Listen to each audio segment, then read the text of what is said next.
Voilà, donc bonjour monsieur. Bonjour Farah. Voilà, je rappelle que c'est monsieur Adama Fall. Oui. Vous êtes responsable politique à la Médina Oui. et membre aussi des enseignants républicains, du réseau des enseignants républicains. Voilà. Donc, monsieur Fall, l'actualité nationale est dominée par l'affaire Khalifa Sall. On accuse Khalifa Sall d'avoir pris la caisse d'avance pour financer ses activités. Et qu'est-ce que vous pensez de cette audition par la DIC? Merci Farah de cette invitation pour qu'on discute sur l'actualité politique et économique sénégalaise. Maintenant, permettez-moi de vous rectifier un peu parce que l'actualité politique n'est pas dominée par l'affaire Khalifa. L'actualité est dominée par les réalisations du président. Maintenant, si nous revenons sur l'affaire Khalifa, il n'a pas été accusé, c'est un rapport de l'IGE qui a été fait au niveau de la municipalité de Dakar, où il a été constaté des choses pas du tout catholiques dans le cadre de la gestion de la caisse d'avance. C'est normal qu'il soit interpellé pour clarifier. Clarifier, mais le moment choisi. Bon, vous savez, l'IGE fait son travail. Il faut que les gens arrêtent de se victimiser face à un travail bien déterminé. Vous pensez que Khalifa est en train de se victimiser? Mais il est en train de le faire. Et aussi, il est en train de détourner l'attention des Sénégalais par rapport à des faits et des choses qui ne se justifient pas. Aujourd'hui, ce qu'il y a lieu de faire pour Khalifa, il a l'occasion aujourd'hui de montrer à la face du monde qu'il est blanc comme neige. En quoi faisant? En justifiant les dépenses effectuées dans cette caisse d'avance. Il faut éviter de tromper les populations sénégalaises en disant que cette caisse d'avance, certaines personnalités de ce pays-là ont eu à bénéficier de cette caisse d'avance. Ça, ce n'est pas important pour nous. Ce qui est important, c'est est-ce que cette caisse d'avance devait servir à ça? Est-ce que cette caisse d'avance devait servir à financer des choses politiques? Est-ce que cette caisse d'avance devait servir à faire des activités politiques ou autres, ou bien à donner à certains responsables? Et aussi, par rapport à ces responsables-là, moi je doute fort que si ces gens-là savaient que c'est de l'argent illicite, ces gens-là n'allaient pas prendre cette somme. Mais la caisse d'avance, ce n'est pas de l'argent illicite, puisque depuis 1920, ces fonds existent. Vous savez, il y a ce qu'on appelle la légalité et ce que les gens sont en train de faire. Est-ce que c'est légal pour Khalifa d'utiliser la même chose, de faire la même chose que ce que les gens faisaient? C'est ça qu'il a dit. Il a reconnu sa culpabilité en disant que je suis en train de faire la même chose que ce que les gens faisaient. C'est malheureux pour lui. C'est vraiment malheureux de reconnaître les faits parce qu'il est honnête. Il est honnête, il dit que c'est ça qui se faisait depuis 1920 jusqu'à présent. Mais ce qui est regrettable, c'est illégal de faire ça. C'est illégal d'exécuter les dépenses de la caisse d'avance comme ça se faisait dans le temps. C'est vraiment illégal. Il est important aussi de souligner que dans ce pays, une fois que les gens sont convoqués par la justice, ils prennent les dossiers sur le plan politique. Je le disais tantôt lors d'une émission, qu'un dossier juridique n'est jamais politique. Évitons de politiser les dossiers juridiques. Ce qui avait lieu, on avait convoqué Khalifa Sall pour qu'il puisse justifier les dépenses effectuées dans la caisse d'avance. Ce qu'il avait à faire, c'était de donner les justificatifs nécessaires. Ce qui nous pousse, ce qui nous consolide dans notre position pour dire que ce monsieur-là n'a pas de justification, n'a pas de preuve par rapport à ces dépenses. Parce que nous avons vu, on a cité le nom d'un Cheikh Tabara qui n'existe que de nom. Nous avons vu qu'il y a eu des achats de riz et de mil qui ne sont que fictifs. Mais je vous dis, c'est des pratiques qui existaient dans les municipalités depuis belle lurette.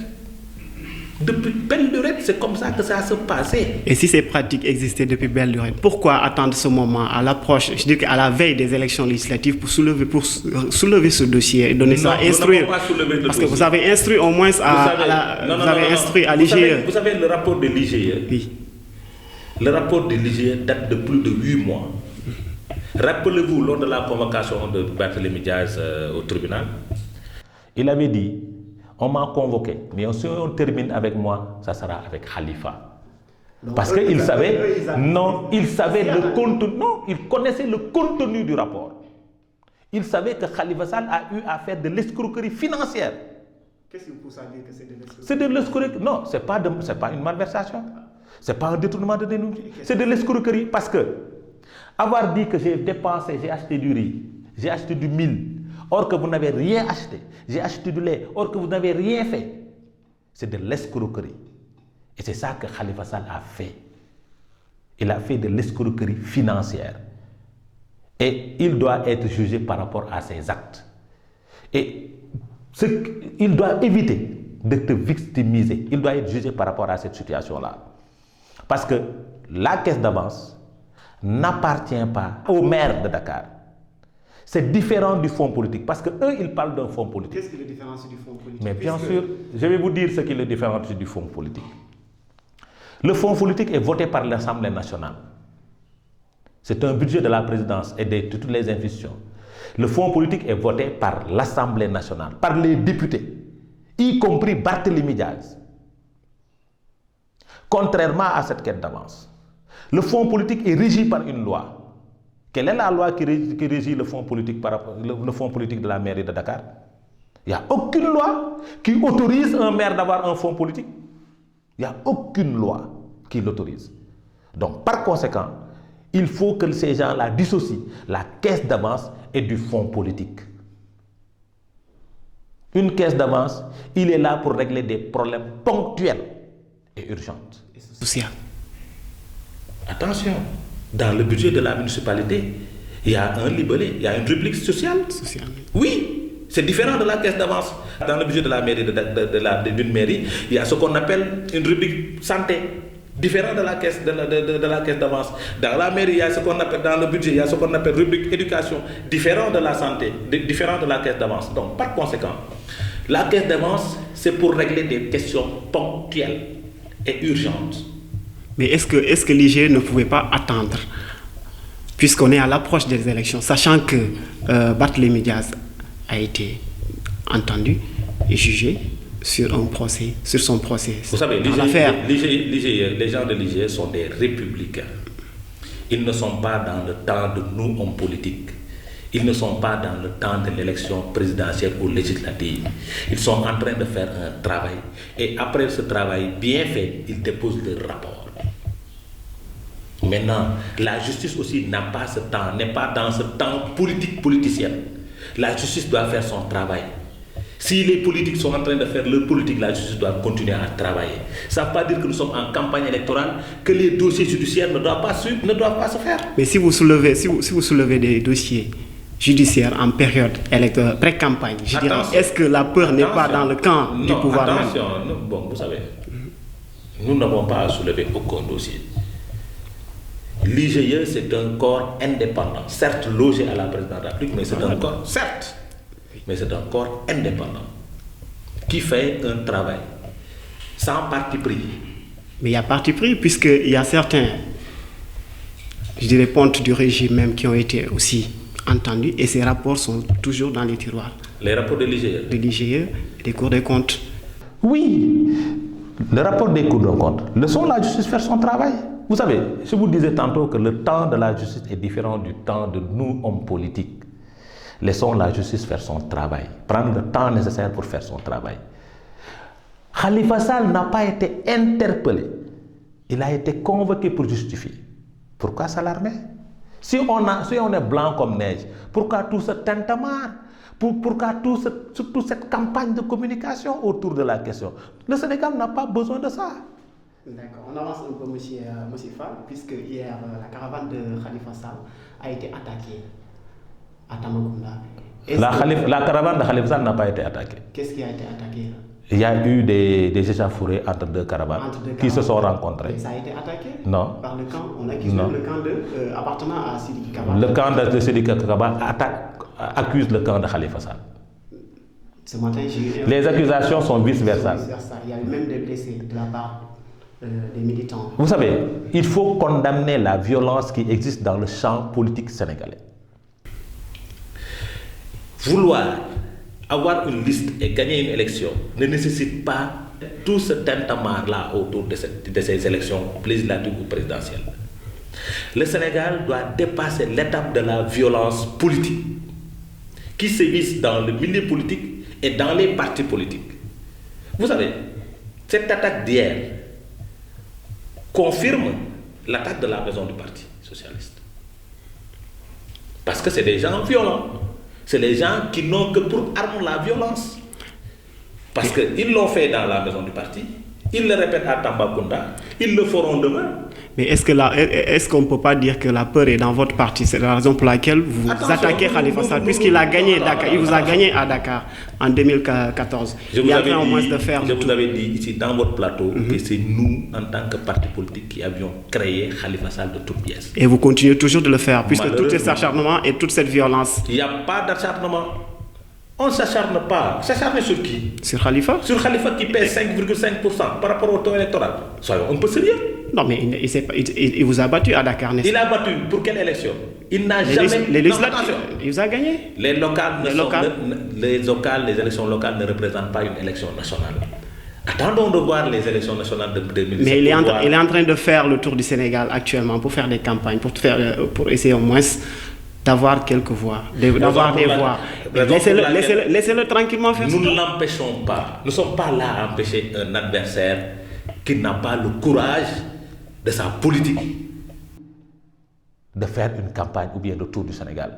Vous savez, un homme doit être courageux et ferme sur ses décisions. Pourquoi avoir peur d'un pleurnichard?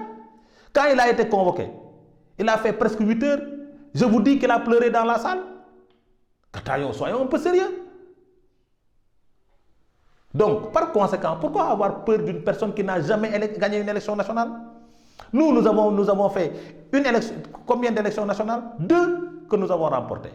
Plus les consultations sur le référendum. Donc, par conséquent, pourquoi avoir peur d'une personne qui n'a jamais gagné une élection nationale?